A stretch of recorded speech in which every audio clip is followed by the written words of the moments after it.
And of course, let me say a special hello to all the WZY 95.9 FM listeners, of course, all those people who are listening to us on the radio, as well as those people who are on Facebook and YouTube as well. And of course, ladies and gentlemen, we have a YouTube channel now. You can go to WZY TV on YouTube, and you can also get us on Facebook on WZY Radio. Of course, it's always a special time to come to you. It's In the Village with the Dark Triplets on WZY 95.9 FM. And we come to you every Tuesday, Thursday, and Saturday from 7 to 9 p.m. That's Tuesday, Thursday, and Saturday from 7 to 9 p.m. And you know, of course, there's other two-thirds of the Dark Triplets. When we say Dark, that's Diana, Ansem, and Gary on WZY 95.9 FM. And we come to you folks every Tuesday, Thursday, and Saturday. And you know, one thing I got to tell you folks is when you come into the village, right, we keep it real here in the village. Let me welcome, of course, our two of our most loyalists, Steve Trini Lopez and Cindy J, already locked on and listening. Welcome, Cindy J and Steve Trini Lopez, two of our loyalists. Let me bring in another one-third of the Dark Triplets here. No other than Wave Me Diana Benskin, boy. Diana Benskin. Hello, everybody. How are you doing? Oh, we ain't hearing you yet. Are you hearing me, Diana? Yes, I'm hearing you. You're not hearing me? But I'm not hearing you. Let me see. Let me check my mic. Yeah. Something going on with your mic there. Don't worry. You go fix it, man. I know you have a dung pat. Are you hearing Yeah. me now? You hear me Not now? yet. Not yet. Not yet. You ain't coming through yet. Still not? All right, 1 minute. And I know I have you unmuted there. Are you hearing me yet? Montreal boy. Curtis Montreal. Hey, Curtis. That name sounds familiar, boy. Curtis, where you joining us from? Tell us where. Oh, you hearing Diana, Are you but I here? wasn't hearing Diana. Are you hearing me I now? know come I'm Are hearing you here? Diana. Yeah, I'm hearing Um, you. Hmm. I don't know why I'm hearing Diana. I Something. gotta put Some. this on too. Let me put that on. Hello. Diana, they say you were hearing us, but I wasn't hearing you. Curtis Montreal, where you joining us from? Just to, I just like to ask. I don't think this is the first time you're joining us, Curtis. Can you hear me now, Angela? Diana, the people are saying that they're hearing you, but I can't hear you. Oh dear. All All right. right. Let me leave and come back in again. Cindy J says she hearing you, Diana. Curtis from East Orange. I don't know why Diana wouldn't be hearing me.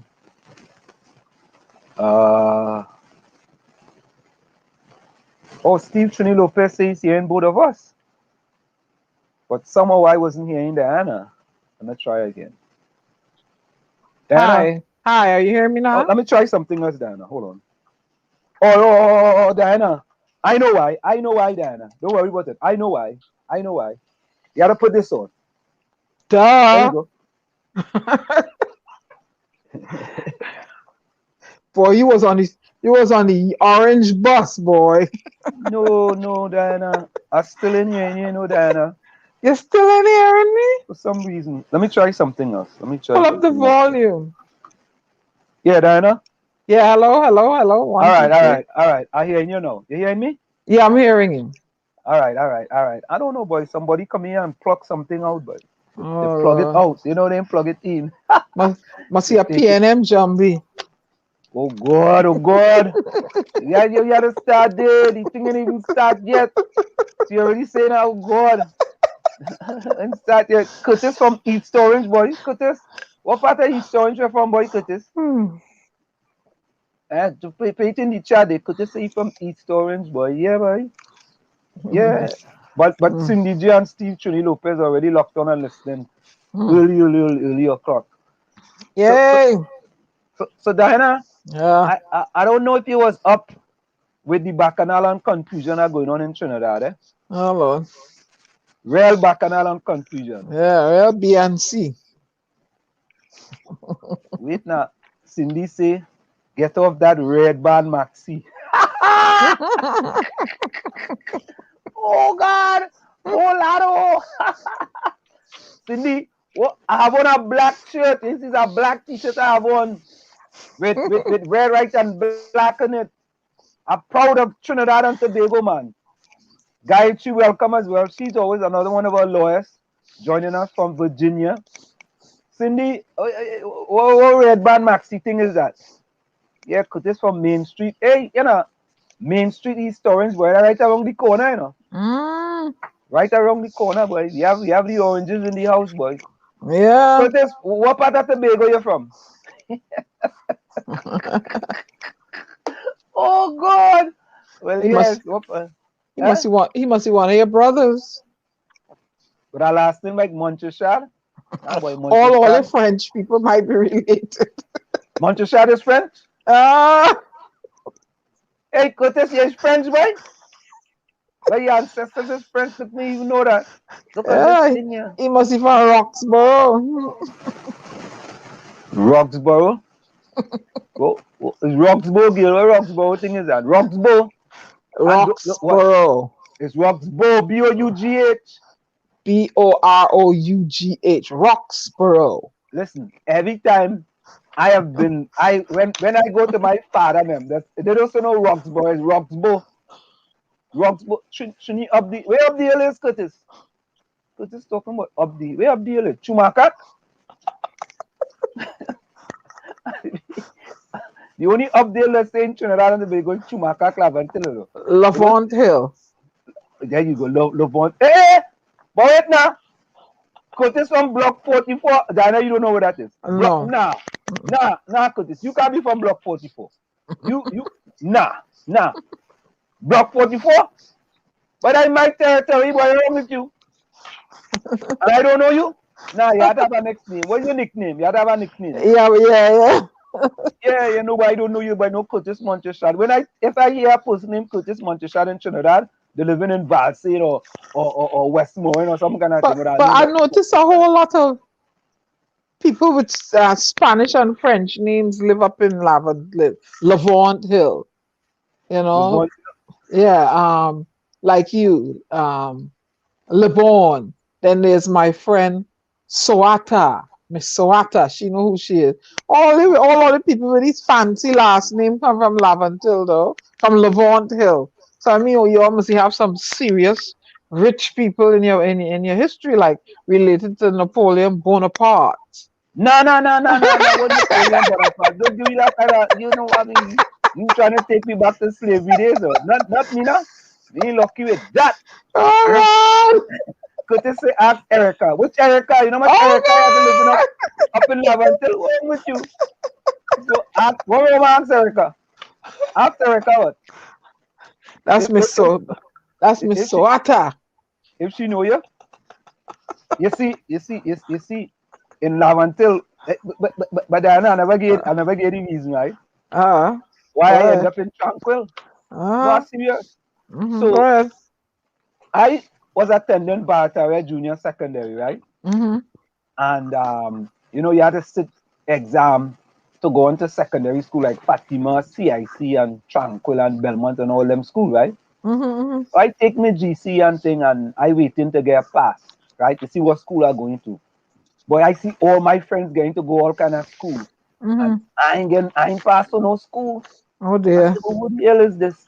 So you know, if you ain't pass, you might have to go think to sixth form or fifth form or something like that. Right? And so all of a sudden, Diana, just before school open, what? I got passed to go Tranquility Government Secondary School. Oh boy. I say, what? Wow. But then I didn't know, you know. I didn't know, right? I was one of the few people in 𝗪𝗏𝗃 Lavant Hill going to Tranquility Government Secondary School. Right? But then I get to understand when Kroko sing his song, Corruption and Common Entrance. Yeah. My last name was Libon. So they didn't look at my address, building one apartment to one 𝗪𝗏𝗃 Lavant Hill, and they just see Libon, and they figured I was a French Pure. So they would say, what? Oh, we didn't pass that fella. But I ended up in Tranquility Government Secondary School. No, I couldn't go to Fatima. I couldn't go to CIC. I couldn't go to St. Mary's. Right? I couldn't go to QRC because them schools were reserved for people who not living in 𝗪𝗏𝗏𝗃 if people want to speak truth to power. That's the truth. Of my 18 years of living in 𝗪𝗏𝗃, Diana, I never saw, listen carefully, I never saw a person in my community going to CIC, St. Mary's, Fatima, or QRC. The zone, they used to practice that zoning thing. That's what it did. That's what it is. Mm. Let me welcome Arnold John. Arnold John, what is BJSS? Always come up with these things. What is BJSS? I know what that is, you know. Them is millennial. They don't like to spell. Oh, yeah. I don't know, Curtis. Oh, Curtis, that is the number. Call me. That's my number. Yeah, Curtis, I will call you. I will call you on here, Curtis, just now. Yeah, so BJ. Oh, yeah, boy. Arnold John just made Barteria Junior Secondary. School. Oh, God. Look, me, BJSS, me. I don't know, you know that. Like, you went to school there too. Like, we went to school together. Eh? I feel so, you know. BJSS, Barteria Junior Second. And you know, Dana, Barteria Junior, I went there. We were the people who opened that school, you know. But Diana, think about this, Arnold John went to, but if you went to Barteria during my time, then you have to know me. But Diana, think about this, Good night, Tikisha. When secondary school first opened, you know what school I used to go to, Diana? You wouldn't believe. I used to go to 𝗪𝗏𝗏𝗃 Junior Secondary. Think about it. I live in 𝗪𝗏𝗏𝗃. And I had to trek all the way down to 𝗪𝗏𝗏𝗃 on morning shift too. But you know, I know how far that I ain't from that area. No, I know how far, honest, and I leave Trinidad when I was young. So nah, but you see, you go up in a middle class here, you just oh God, here we go with this nonsense again. You gotta walk around the corner. You gotta walk around the corner to St. Augustine Girls Government Secondary School. All you had it nice. St. Augustine Girls High, not government secondary. All right. St. Augustine Girls High. You used to walk to school, didn't you? Yeah. Oh, look. You see? So I had to go out to the, let me tell you this. I had to walk a mile out to the Eastern Main Road. Then I had to take a bus going town. When I reached in the town, I had to take a next bus down to go down 𝗪𝗏𝗏𝗃 to go to school. And I had to take the same trek again back. You see? So it wasn't easy. But I want to ask a question. And we go going to the debate tonight. To just, you know, we like to throw things, we like to freestyle here in the village. Secondary school, government, junior secondary school, boy. Was that actually a good thing in that we were only going to school for about 20 hours a week? When a person going to CIC, St. Mary's, Fatima, QRC was going to school 35 hours a week. Was that an advantage or a disadvantage to us from these poor communities, so to speak, that we were only going to school 20 hours a week and they're going to school 35 hours a week, right? But let me tell you something, Anselm. I don't know if I told you. There was an issue with my birth paper, my name on my birth paper, and the name I went to school with at elementary school, right? I went to school, for whatever reason the woman in my household did. I went to school carrying her husband's last name. I won't call it on air. And when I took common entrance, I did pass for St. Augustine Girls High. But when they went to register me, the name on the birth paper wasn't matching the name that took the common entrance. So they thought it was some sort of scam. And at that time, junior secondaries had just opened. So Cuthbert Joseph, who was the then minister, you know, whatever they did, they, you know, my godmother swore to an affidavit. The teachers swore that I was the child that took the common entrance, and whatever. And they decided then to let me use my name and match the common entrance record. And And here they were. They juked me in a junior sec to solve the problem, to get the problem solved, to send me to. I still ended up going to St. Augustine Girls at the 3rd year. Remember when you took the 3rd year exam? I still ended up in St. Augustine Girls High. You see, but I You see, went to 𝗪𝗏 Junior Secondary for a while. Then I ended up transferring into St. Augustine Girls High. but you see, You no, see? I went to Diego Martin Junior Secondary, Because of the name. and then I transferred from Diego Martin Junior Secondary to 𝗪𝗏𝗃𝗏𝗏 Junior Secondary, right? And after 𝗪𝗏𝗃𝗏𝗏 Junior Secondary, then I went to Tranquility Government Secondary. So Takesha saying she went to 𝗪𝗭𝗬𝗃𝗏𝗏 Junior, right? I think my wife went to 𝗪𝗏𝗃𝗏𝗏𝗏, you know. But I think Takesha, 𝗪𝗏𝗃𝗏𝗏 Junior Secondary was a better school. I'm just saying that. That was it just there. Was a so-called better school because they used to call 𝗪𝗏𝗃𝗏𝗃𝗏𝗃. Oh no!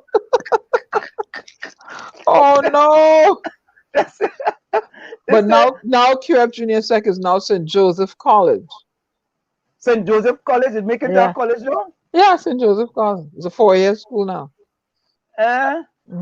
Or St. Joseph Secondary. St. Joseph Secondary. That's what it is. My bad. 4-year Right. school. Yeah. So Takesha I used to think go. it's either 4-year school or 3-year. I'm not sure.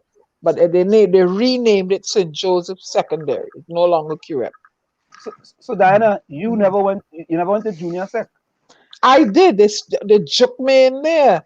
But when I went there, to me the curriculum was okay. I excelled still.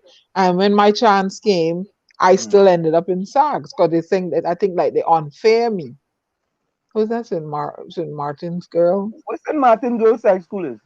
Where that is? Uh, What high school is that, Takesha? St. Martin's? I never hear that. Where that is? but I was on the evening shift from 12 to 5:30. Right. That was the evening shift there. Yeah, we Yeah. couldn't go.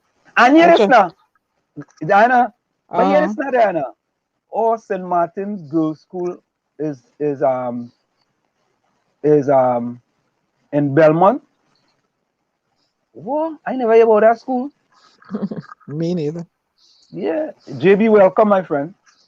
JB, I wonder what school you went to, right?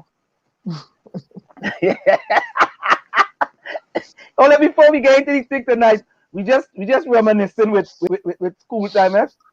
I went to Fatima RC school, Fatima Roman Catholic Elementary. You went to Fatima Elementary?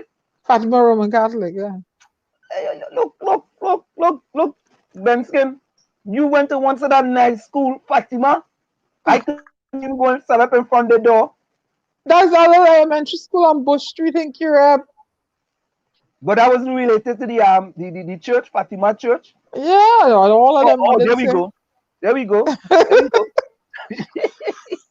You had it good, man. But every day we had a class called catechism, and you had to, and then when going to church, I said once at a Hail Marys.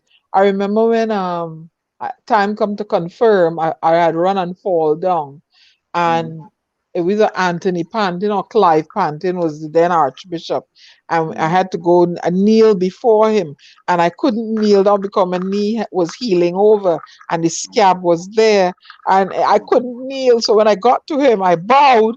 I said, "Sir, I can't kneel." He said, "Why, my child?" I said, "Cause I fall down and I bruised my knee." He said, "Don't worry." And my confirmation name was pinned on me. It was Elizabeth. And he said, "Don't worry, Elizabeth, you're still confirmed." But Diana, you used to go to confession?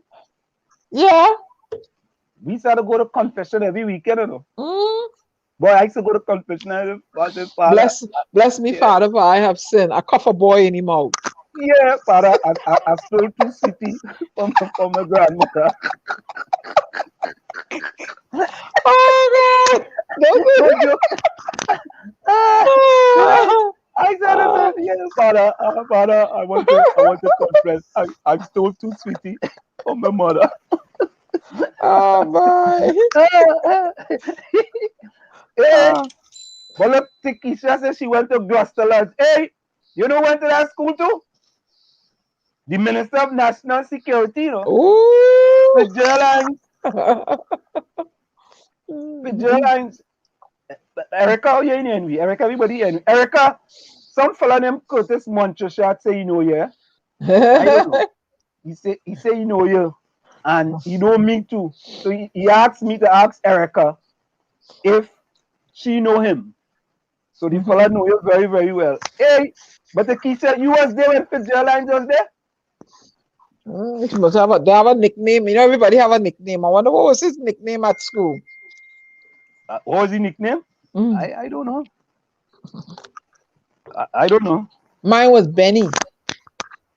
No, all you know what my nickname was, eh? Yeah, I know yours was Butty. No, but see, but I started off with Pinocchio. No, they used to call me Pinocchio too. I was kind of. Oh God! I used to answer to that boy Pinocchio because I was thin. You know, Pinocchio was like piece of, thin as like piece of wood, right? He used to say, boy, look Pinocchio, and then they call me Butty. Oh but, God! But I don't let me get this joke, right? So I come to America and thing, right? And I send a partner back to 𝗪𝗏𝗃. I tell him, go up there. Because I wanted to take something to my family who was still living in the building, right? So he gone up there now. He gone up in the building. He gone up 𝗪𝗏𝗃. And he asking somebody. He says, like, I come back, I'm looking for 𝗪𝗏𝗪𝗏𝗏 family. The fella said, 𝗪𝗏𝗪𝗏𝗏. He said, yeah, he used to live here and he gone away. The fella said, but it's not no 𝗪𝗏𝗪𝗏𝗏 living up here. What wrong with you? Nobody. The fella said, no, he used to live up in that building up there. He tell me he live up in that building. The fella from 𝗪𝗏𝗃 getting vexed now. He said, boss, you need to tell it now nobody up your name 𝗪𝗏𝗪𝗏𝗏 living up your name 𝗪𝗏𝗪𝗏𝗏. Eh? Oh God! He said, no boy, you remember a fella used to run and think, he used to run all the time. He said, oh, it's Butty you're talking about? Yeah. Go. You see up there? You see that side of the planet up there? Go up there, building one apartment, 2-1. Butty and them used to live there. Oh Nobody God! know me as no 𝗪𝗏𝗪𝗏𝗏𝗏. It's Butty. So that and then and listen, the middle name was 𝗪𝗏𝗪𝗏𝗏. Oh Lord! So I don't know how them go from 𝗪𝗏𝗪𝗏𝗏 to Butty. If you notice, Well, Erica they still call me Butty. Erica, listen, Erica never even know my real name. She tell me she used to tease you mercilessly. But you know, boy, but you know, man, let me tell you, I was so dry. Eh? I mean, Oh God! I ain't gonna lie, I was, you know, they used to say, boy, Butty, you go disappear just, you'll disappear just.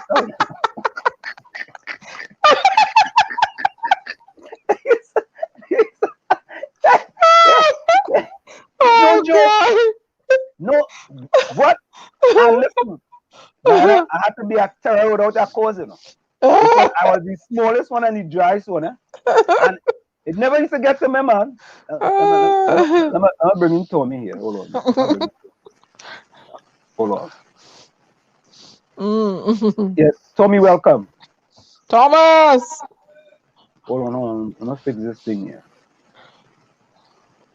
All right, hold on. Yeah, Tommy, welcome. Oh, you go fix that. But you had the thing confuffles, so the camera. Yeah. I'm gonna fix it right now. They always here we go. Yeah, Tommy, what they used to call you? At school, you had a nickname? In high school, they used to call me Smack. Smack? SMACK. Smack, like. Smack? What's the story with that one? Smack. Yeah, what's the story with that? Well, I don't tell you the whole story for you to understand. Anyway, Butty, good evening, and good evening to this storm. Yeah. Good evening. Yeah. By the way, they used to call me Smack because the very first day of classes, they decided that they were going to elect a prefect, male and female. So I don't know how I became the person that got elected as the male prefect for the class. And the female prefect walk up to me and give me one big kiss. Okay. And I go Smack. So from that day on, people never even knew my name. They called me Smacky, Smack. From beginning to end high school was Smack. But in my days, I didn't have a junior high when I passed common entrance. I dated myself right now.